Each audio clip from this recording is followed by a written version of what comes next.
First year में भी सियोटिक्स में और हमने फर्स्ट ईयर में जो है कॉग्नोसी सब्जेक्ट में भी पढ़ा हुआ है कि डिसइंफेक्टेंट एंड एंटीसेप्टिक्स क्या होते हैं। ऐसे हमने जो केमिस्ट्री 2 है उसमें भी स्टडी किया है कि डिसइंफेक्टेंट और एंटीसेप्टिक्स क्या है, इनकी क्या क्या प्रॉपर्टीज हैं, कौन से कंपाउंड्स होते हैं इसमें जो हम लोग स्टडी करते हैं। डिसइंफेक्टेंट एंड जो एंटीसेप्टिक्स है इनका हम लोग यूज करते हैं जो माइक्रो ऑर्गेनिजम्स हैं उनको किल करने के लिए। जो माइक्रो ऑर्गेनिजम्स होते हैं उनकी जो है ग्रोथ है उनको इनहिबिट करने के लिए, उनकी जो ग्रोथ है उनको प्रिवेंट करने के लिए हम लोग जो माइक्रो ऑर्गेनिजम्स को की ग्रोथ को प्रिवेंट करने के लिए हम लोग डिसइंफेक्टेंट एंड एंटीसेप्टिक्स का यूज करते हैं। अब जो डिसइंफेक्टेंट और एंटीसेप्टिक्स है इनमें क्या क्या डिफरेंस क्या है दोनों में, दोनों का यूज तो सेम हो गया कि हम लोग सेम माइक्रो ऑर्गेनिजम्स की ग्रोथ को इनहिबिट या किल करने के लिए हम लोग उसका यूज करते हैं, बट इन दोनों टर्म्स में डिफरेंस क्या है ये हम लोग इसमें डिस्कस करेंगे आगे। कि जो एंटीसेप्टिक्स होते हैं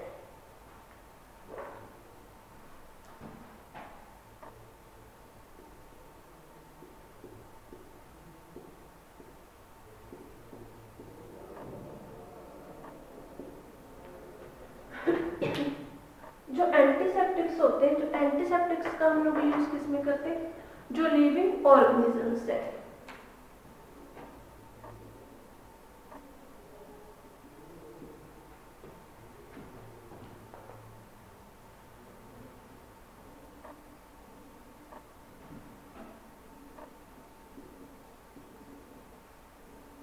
living organisms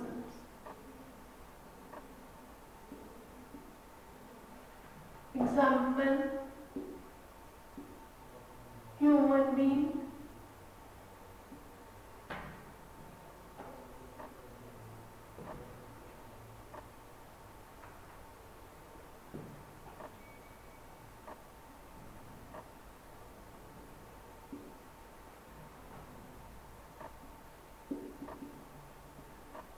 and animals।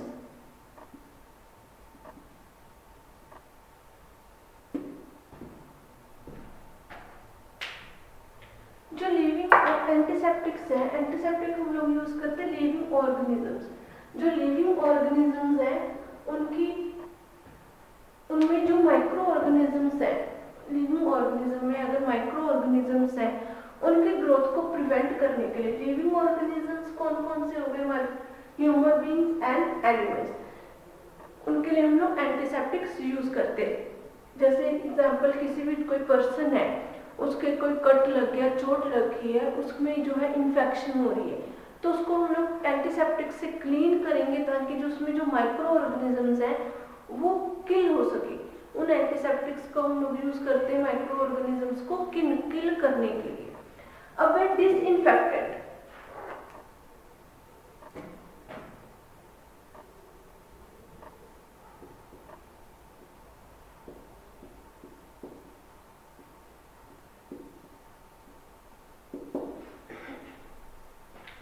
Disinfectant में क्या है, जो हम लोग नॉन लिविंग ऑर्गेनिजम्स होते हैं उनमें माइक्रो ऑर्गेनिजम्स को जब किल करने के लिए हम लोग यूज करते हैं सॉल्यूशंस को, मेडिसिन को, वो हमारे कहलाते हैं डिसइंफेक्टेंट। डिसइंफेक्टेंट हम किस में यूज करते हैं, non living organism, non living articles.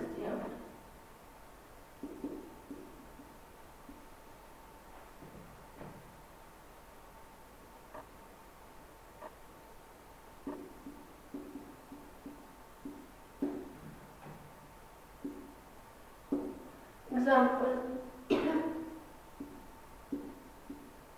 Table, chair.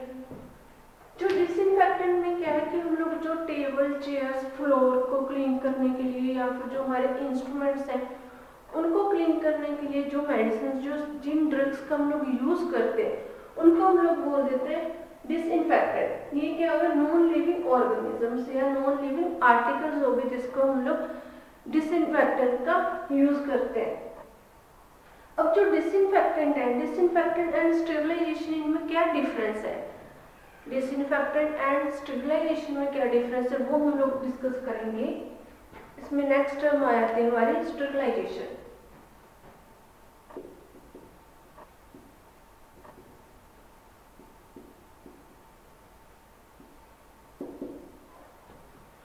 Sterilisation में क्या है कि जो हम लोग हमारे माइक्रो ऑर्गेनिजम्स हैं, ऑल फॉर्म के जो भी माइक्रो ऑर्गेनिजम्स हैं किसी भी टाइप के, वो कंप्लीटली स्टेरिलाइजेशन में जो इनहिबिट डेड हो जाते हैं, किल हो जाते हैं, वो हमारे हो गए स्टेरिलाइजेशन। स्टेरिलाइजेशन क्या है? स्टेरिलाइजेशन में ऑल टाइप के जो माइक्रो ऑर्गेनिजम्स हैं उनको हम लोग किल कर देते हैं प्रॉपरली, उसको हम लोग बोलते हैं स्टेरिलाइजेशन मेथड।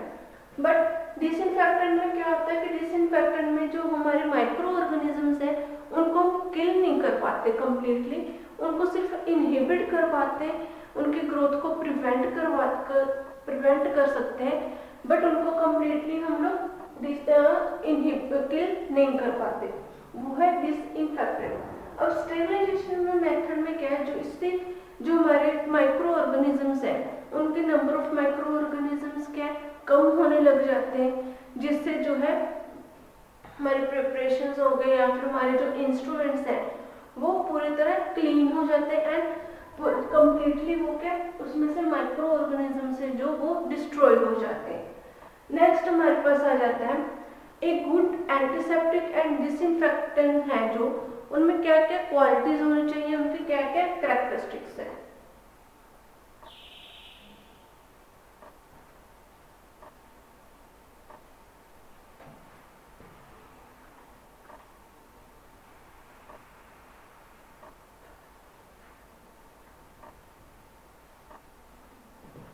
नेक्स्ट है हमारा point characteristics of antiseptic and disinfectant.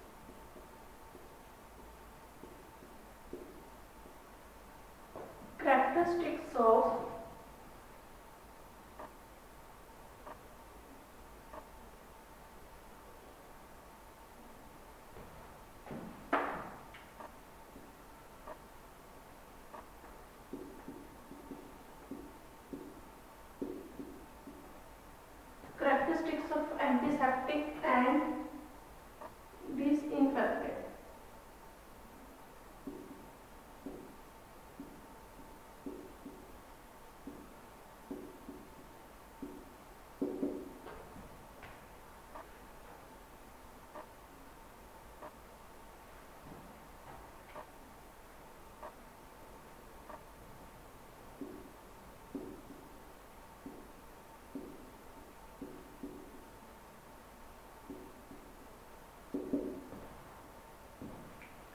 जो हमारी क्या क्या कैरेक्टरिस्टिक्स होनी चाहिए, एक जो एंटीसेप्टिक और डिसइंफेक्टेंट है सॉल्यूशंस, उनमें क्या क्या कैरेक्टरिस्टिक्स होनी चाहिए। फर्स्ट वन है इट शुड बी केमिकली जो है वो अनस्टेबल होना चाहिए, कि जो हमारे पास ड्रग्स हैं वो शुड बी केमिकली स्टेबल। जो भी हमारे पास सॉल्यूशंस है, फर्स्ट है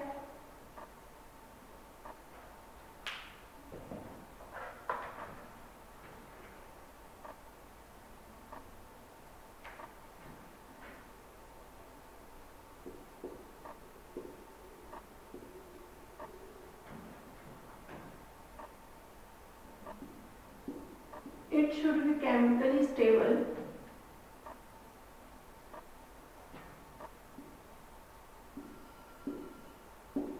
cheap होना चाहिए। सेकंड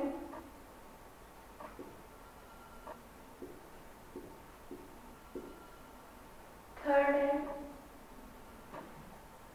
एक तो जो हमारे कैरेक्टरिस्टिक्स है जो डिसइंफेक्टेंट और एंटीसेप्टिक्स है वो केमिकली स्टेबल होने चाहिए, ये ना हो कि वो किसी भी और हम किसी भी ऑर्गेनिज्म में बॉडी पे हम लोग एंटीसेप्टिक यूज करें या डिसइंफेक्टेंट यूज करें हम नॉन लिविंग ऑर्गेनिजम्स पे, वो उसके साथ रिएक्शन करते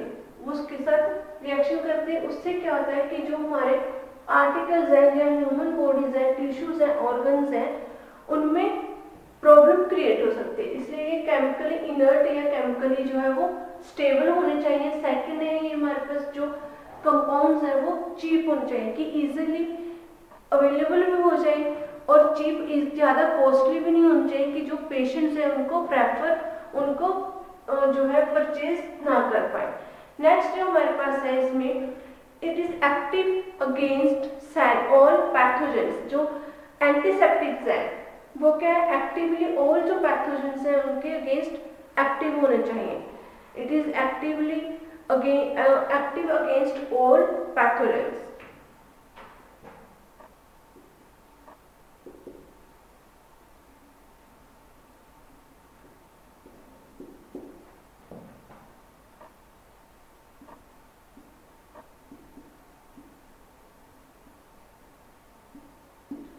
जो हमारे ऑल पैथोजेंस हैं, किसी भी टाइप के जो हमारे पास माइक्रो ऑर्गेनिजम्स हैं, उनके अगेंस्ट वो वर्क करने चाहिए। यानी क्योंकि एंटीसेप्टिक हमने बताया वो सिर्फ बैक्टीरिया के अगेंस्ट ही वर्क करता है, बैक्टीरिया को ही किल करता है। या को हमने जैसे डिटॉल बनाया कि वो सिर्फ बैक्टीरिया को ही किल करेगा, नहीं, ऐसा नहीं होना चाहिए। जो हमारे पास एंटीसेप्टिक्स है वो हर टाइप के जो डिफरेंट काइंड्स के हमारे पास पैथोजेंस अवेलेबल है उनके अगेंस्ट उनका मैकेनिज्म ऑफ एक्शन होना चाहिए, उनके अगेंस्ट वो उनको किल कर सके और उनकी जो ग्रोथ है उनको इनहिबिट कर सके। अब इसमें ऑल पैथोजेंस में क्या क्या आ जाता है वो हम लोग देखते हैं। Example, bacteria,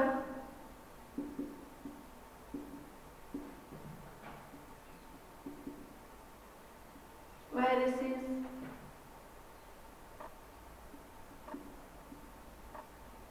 fungi and protozoa.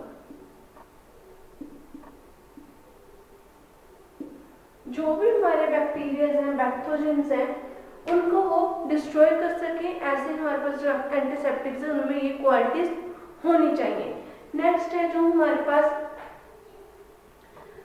Able to spread through organisms, organic foil and क्रीविक्स। जो हम लोग डिसइंफेक्टेंट अब यूज करते हैं, जो डिसइंफेक्टेंट्स हैं उनको हम लोग यूज क्यों करते हैं, जो हमारे फ्लोर्स होते हैं, जो आर्टिकल्स होते हैं, टेबल चेयर्स, उनको क्लीन करने के लिए कि उन पर जो भी माइक्रो ऑर्गेनिजम्स हैं उनको हम लोग क्लीन कर सके, इसलिए हम लोग डिसइंफेक्टेंट यूज करते हैं। जैसे एग्जांपल है हमारे पास लाइजोल, ठीक है, वो हम लोग जो डिसइंफेक्टेंट्स यूज करते हैं वो क्यों करते हैं कि वो एबल होने चाहिए, उनमें ये क्वालिटीज होनी चाहिए डिसइंफेक्टेंट में कि वो जो माइक्रो ऑर्गेनिजम्स हैं उनको किल कर सके। जो हमारे जो घरों में हैं, जैसे जो क्रीविक्स होते हैं, जैसे जो दरारें होती हैं, दरारें, उनमें जो माइक्रो ऑर्गेनिजम्स हैं उनमें से भी वो उनको माइक्रो ऑर्गेनिजम्स को किल कर सके। Able to spread through organic foil field,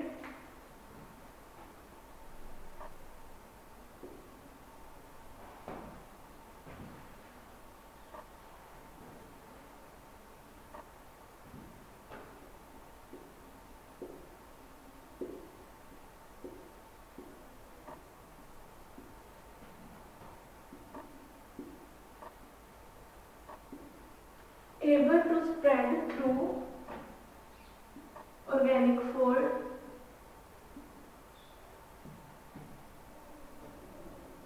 organic film, fold नहीं, सॉरी यहाँ पर फिल्म आएगा, एंड क्रीविक्स, कि इनमें से भी वो जो माइक्रो ऑर्गेनिजम्स को किल कर सके। नेक्स्ट हमारे पास है इसका जो नेक्स्ट टाइप है, active even in the presence of, जो हमारे एंटीसेप्टिक्स है, ये तो बात हम कर रहे थे डिसइंफेक्टेंट की। अब नेक्स्ट पॉइंट है वो है एंटीसेप्टिक से रिलेटेड है।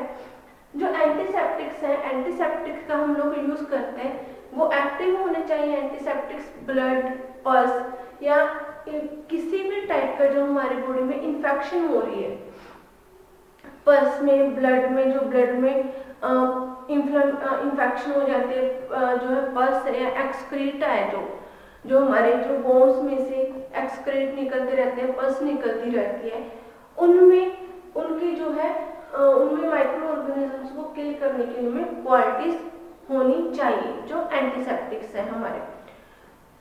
उसके ये थी हमारे जो क्वालिटीज की कौन कौन सी क्वालिटीज होनी चाहिए डिसइंफेक्टेंट और एंटीसेप्टिक्स में हमारे जो हम लोग यूज करेंगे। नेक्स्ट हमारे पास आ जाता है कि जो एंटी डिसइंफेक्टेंट्स है उनको हम लोग यूज करते हैं इक्विपमेंट्स पे, उनको जो है इक्विपमेंट्स है, इंस्ट्रूमेंट्स है, उनमें जो बैक्टीरिया की ग्रोथ है उनको किल करने के लिए। अब जो हमारे डिसइंफेक्टेंट्स हैं in addition should not be crossed, जो है हम लोग जैसे क्रॉस्ड का मीनिंग हो जाता है कि या फिर जो रस्ट इंस्ट्रूमेंट्स है उनको हम लोग जो उनको वॉशेबल करने के लिए हम लोग डिसइंफेक्टेंट का यूज करते हैं, जैसे ऑपरेशन थिएटर्स में हो जाता है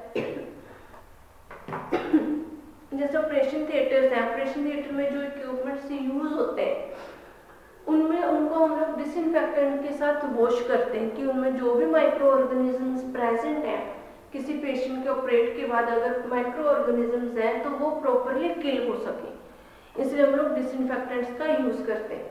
ऐसे अब हम जो एंटीसेप्टिक्स हैं उनका यूज कहाँ पर करेंगे।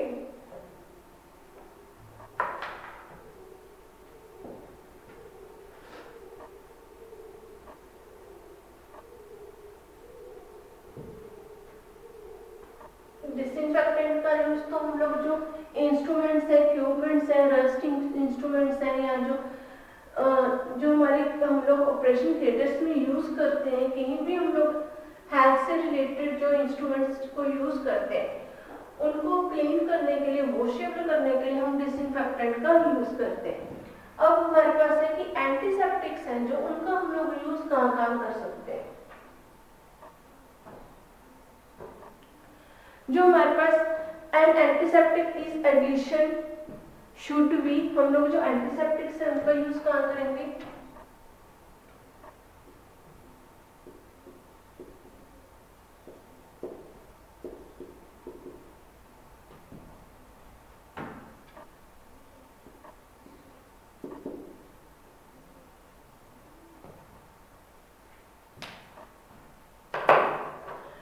एंटीसेप्टिक्स का यूज हम करते हैं जैसे कि जो हमारे रैपिड एक्शन हमने प्रोवाइड करवाना है, कि रैपिड एक्शन क्या है हमारे जो बॉडी में किसी भी बॉन्ड से रिलेटेड या किसी भी हमारे जो है इन्फेक्शन के रिलेटेड जो उसमें रैपिड एक्शन होना चाहिए ड्रग का, एंटीसेप्टिक्स का।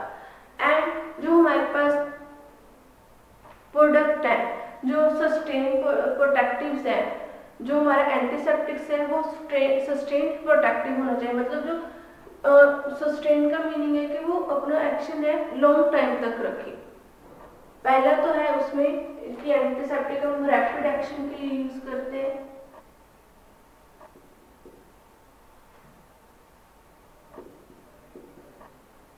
कि क्विकली हमें जो है एक्शन प्रोवाइड हो सके। दूसरा हम लोग यूज करते हैं फॉर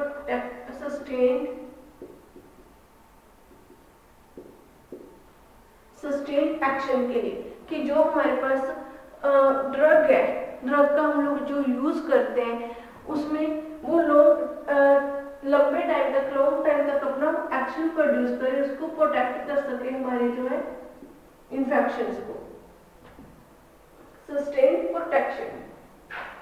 नेक्स्ट वन जो हमारे पास है, नेक्स्ट जो हमारे पास यूज है इसका वो क्या है एंटीसेप्टिक्स का, वो जो नॉन इरिटेंट होनी चाहिए, मीनिंग कि ये ना कि हम लोगों ने यहाँ पर एंटीसेप्टिक अप्लाई कर लिया और ये हमारे टिश्यू के साथ इरिटेशन क्रिएट करेंगे, टिश्यू के साथ जाकर इरिटेशन क्रिएट करेंगे तो वो हमारे लिए पॉसिबल नहीं होगा हमारी स्किन पे या हमारी बॉडी पे अप्लाई करना। इसलिए जो एंटीसेप्टिक्स है वो नॉन इरिटेटिंग होने चाहिए टू टिश्यूज।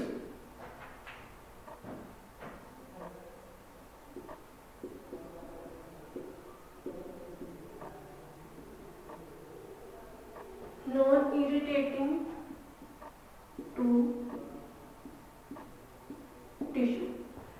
के साथ नॉन इरिटेटिंग होने चाहिए, कोई इरिटेशन क्रिएट ना कर सके, और शुड नॉट डिले हीलिंग, कि उसमें जो है इरिटेशन के कारण की है जो उसकी जो प्रोटेक्शन है या जो ट्रीटमेंट उसमें कोई डिले नहीं होना चाहिए, should not delay healing. Next है नो एलर्जी, कि जो हम लोग एंटीसेप्टिक्स यूज कर लें वो उनको यूज करने से हमारी जो स्किन है उसमें कोई एलर्जी क्रिएट नहीं होनी चाहिए।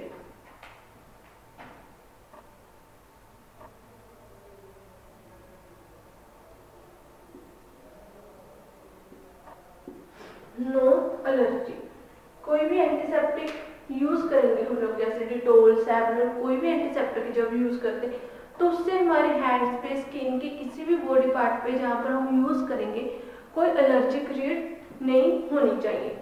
नेक्स्ट है हमारे पास इसकी जो एंटीसेप्टिक्स के और क्या क्या हमारे पास जो है यूज होने चाहिए उसके, या फिर एंटीसेप्टिक के क्या क्या हमारे पास एक्शन होने चाहिए, कौन कौन से उसकी प्रॉपर्टीज है। एक जो इसमें है कंफर्टेबल, कंपैटिबल विद द जो है जो एंटीसेप्टिक्स है वो क्या कंपैटिबल होते हैं, वो कंपैटिबल होने चाहिए सोप एंड डिटर्जेंट्स के साथ।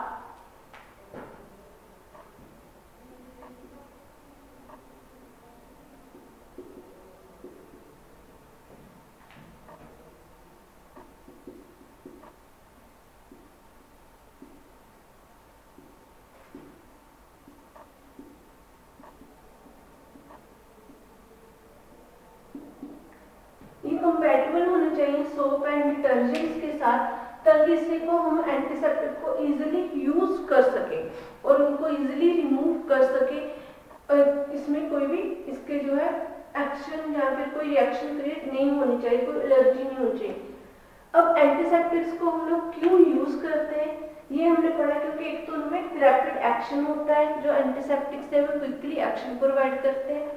सेकंड वो सस्टेन प्रोटेक्शन, मतलब लंबे टाइम तक जो है वो सस्टेन एक्शन प्रोवाइड करते हैं, जैसे जो धीरे धीरे वो अपना एक्शन प्रोवाइड करते रहेंगे। थर्ड, एक तो वो टिश्यूज के लिए नॉन इरिटेटिंग होते हैं, तो अगर टिश्यूज पे हम लोग अप्लाई करते हैं एंटीसेप्टिक्स तो उसमें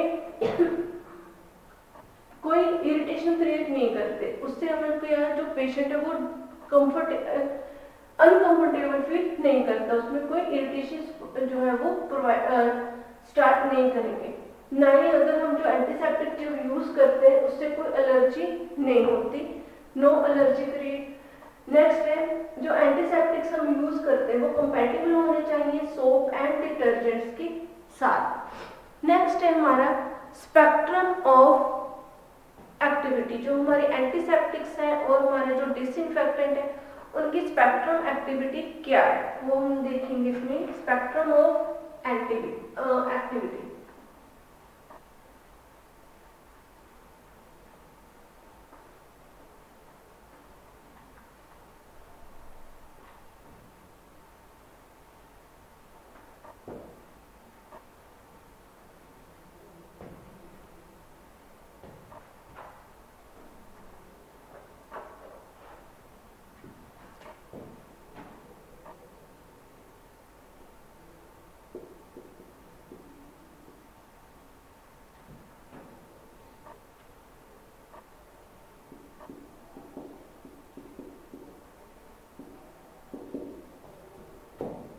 स्पेक्ट्रम ऑफ एक्टिविटी, जो हमारे एंटीसेप्टिक और डिसइंफेक्टेंट्स हैं उनकी स्पेक्ट्रम एक्टिविटी क्या है, मतलब उनकी जो है एक्टिविटीज किसके अगेंस्ट ज्यादा होती है और किसमें कौन कौन से बैक्टीरिया के अगेंस्ट ज्यादा वो एक्टिव होंगे, वो हम लोग डिस्कस करेंगे। कि जो एंटीसेप्टिक और डिसइंफेक्टेंट है वो वाइडली रिफ्लेक्टिंग होते हैं नॉन सिलेक्टिव, जो नॉन सिलेक्टिविटी ऑफ एक्शंस में। जैसे एग्जांपल है हमारे पास इसमें gentian violet,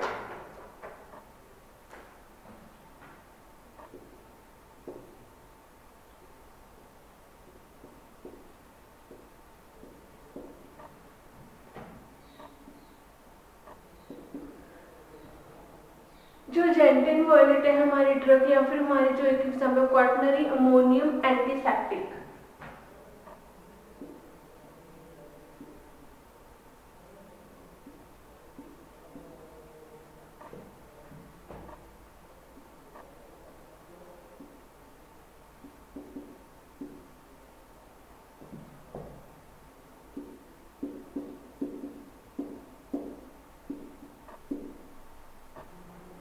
quaternary ammonium antiseptics. ऐसे सम एग्जांपल्स हैं जैसे gentian violet and quaternary ammonium antiseptics. ये क्या होते हैं, मोर एक्टिव होते हैं कौन से बैक्टीरिया के against, gram positive bacteria.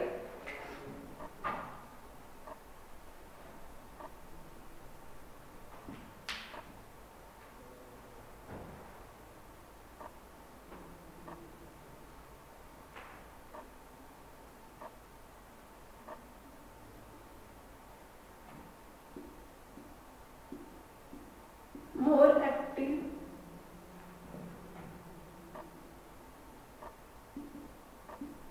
against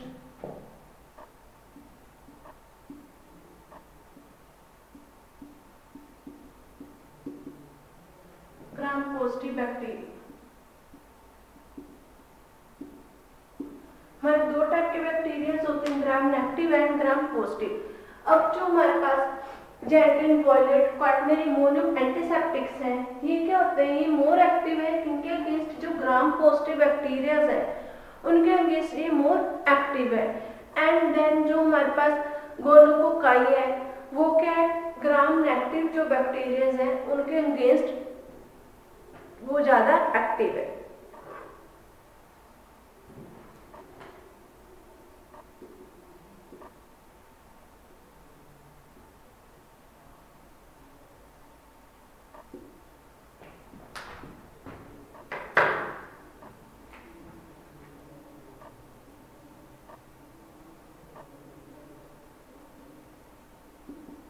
More active against gram negative।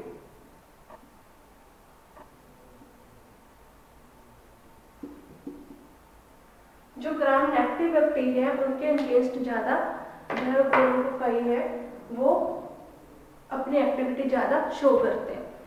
ये हमारा टॉपिक यहीं पर फिनिश हो गया। नेक्स्ट लेक्चर में जो हम लोग डिस्कस करेंगे इसके मैकेनिज्म एंड फैक्टर्स हैं जो एंटीसेप्टिक और डिसइंफेक्टेंट्स के, वो हम लोग डिस्कस करेंगे। ये चैप्टर हमारा यहीं पर फिनिश हो, ये हमारा जो टॉपिक है यहीं पर फिनिश हो गया। Thank you.